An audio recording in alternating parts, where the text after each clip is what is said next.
Rando Pays vous propose cette semaine de découvrir la première partie du sentier littoral de Saint-Philippe, de la pointe de la Mare d'Arzul au Puy Arabe.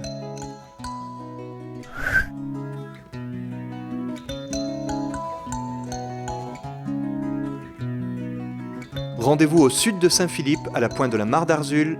Un parking est aménagé au départ du sentier littoral. Nous y retrouvons Teddy Avril, accompagnateur en montagne.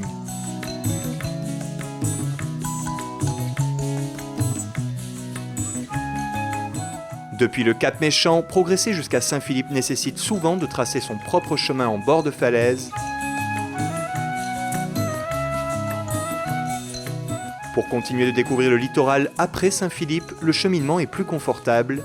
Un sentier a été aménagé notamment pour traverser une réserve biologique.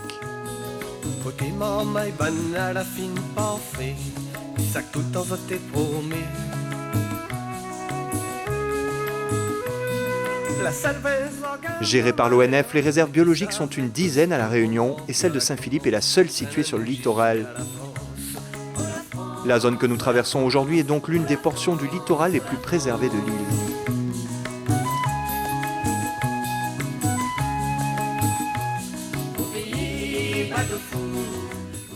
Et ce jour-là, ce sont plutôt les rencontres animales qui nous ont marqués, notamment avec des bernards l'ermite, dont un en particulier qui s'était débarrassé de sa coquille. Sans doute voulait-il la quitter pour en trouver une plus grande.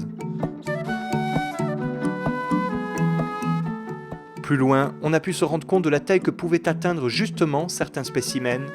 Celui-ci était suffisamment gros pour occuper la coquille d'une acatine. Drôle de rencontre.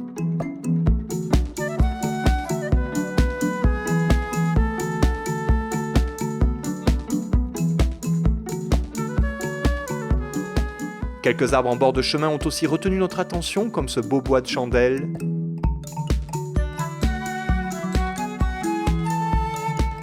Ou plus loin, ce spécimen de pistache arbuste, un exotique dont on a pu à la fois observer les fleurs et les fruits, mais aussi les jeunes plants. Le clou du spectacle, c'est cet instant rare où une dizaine de jeunes tangues ont traversé le sentier juste sous nos pieds.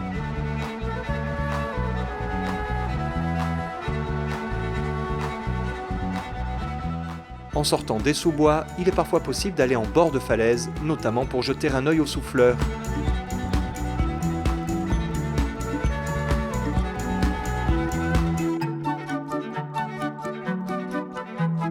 Le sentier continue d'alterner entre différentes ambiances, traversée de ravines, forêt de Vacoa, et pour finir, un cheminement le long des coulées volcaniques pour rejoindre le parking du Puy Arabe.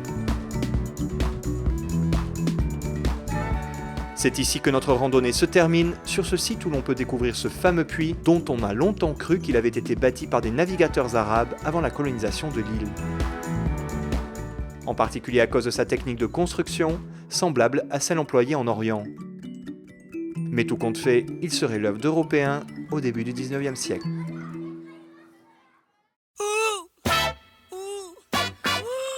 Cette randonnée, elle est vraiment magnifique. C'est un parcours très varié. Au départ de Saint-Philippe, on traverse la réserve biologique du littoral et on découvre en fait à la fois le bord de mer qui est composé de falaises et puis aussi une forêt un peu à l'intérieur qui est très intéressante où on a encore beaucoup d'espèces indigènes. Donc quelque chose, une biodiversité encore préservée, très intéressant à ce niveau-là. Ce sentier, étant donné que là on est sur la réserve biologique, il est très bien entretenu. Il y a toujours un balisage bleu qu'on peut suivre. Le sentier est assez large. Alors parfois il faut le chercher un petit peu, mais globalement on est quand même sur un sentier qui est très bien entretenu et on ne peut pas vraiment se perdre. Au niveau pratique sur ce sentier, évidemment on peut faire l'aller-retour, mais on peut aussi laisser une voiture au niveau du parking du Puy Arabe et puis faire juste un aller simple. C'est un sentier qui peut aussi se faire en famille, on peut emmener les enfants, c'est assez aisé et évidemment à l'arrivée au parking du Puy Arabe, là on peut imaginer un pique-nique là, sous les kiosques. Sur cette randonnée, par contre, il faut un peu se méfier, étant donné que la végétation est dense. On marche souvent sur les feuilles de Vacoa, notamment, on ne voit pas forcément le sol. Et on peut parfois mettre le pied dans une fissure ou parfois même dans un trou. Donc rester toujours bien sur les sentiers pour éviter d'avoir des mauvaises surprises à ce niveau-là.